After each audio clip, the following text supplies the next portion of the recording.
Hi guys, I'm Frisby, and today I'm going to take you through the process of a tattoo artist. Let's get started.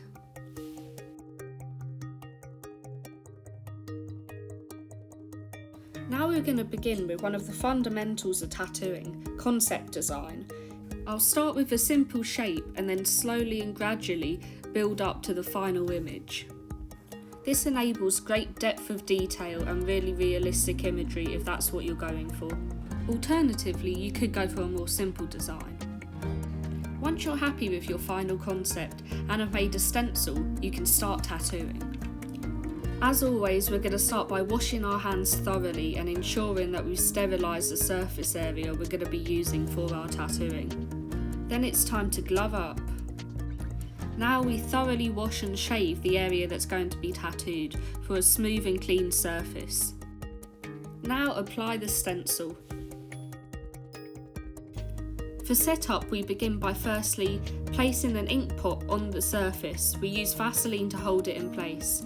Now let's fill the ink pot up, first shaking the ink thoroughly. After this, we want to prepare the needle.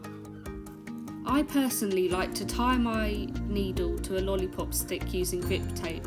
This ensures better grip and stability. Now we can finally start the stick and poke process. You start by slowly poking the needle into your skin following the stencil lines. You'll be able to feel when the needle is deep enough because you'll feel the skin break. As you can see, this can be a bit of a tedious process as it takes several layers to get a consistent line going. This is what the tattoo looked like after one layer of poking. I'm now going in for the second layer. By this point it was starting to hurt a bit. 4 layers later, and this is the final result. That was an example of a fairly manual process, but let's up the ante and use a coil tattoo machine. For this one I'm going to use a design I'd done in my own time.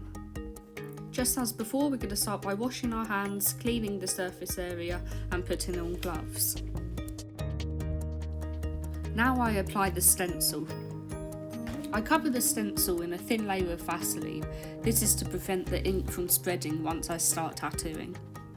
Now it's time to assemble the machine. For further details on this, please look to my journal. As you can see, I've added grip tape just to improve the experience.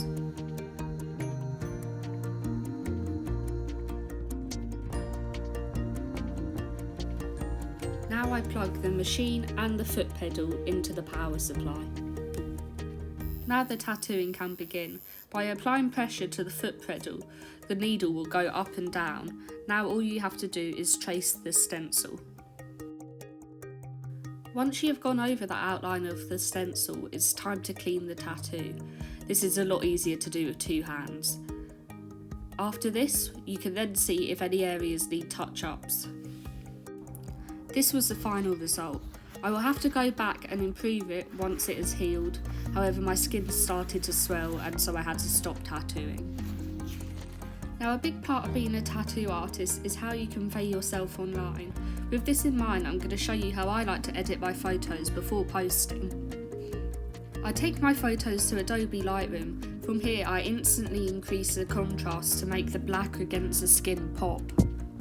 I also take this opportunity to move any imperfections, so for example scars, excess ink I forgot to clear, or perhaps a stray hair. Once I'm happy with the final image, I'll then go on to post it onto social media. This should help attract potential clients and show off my work.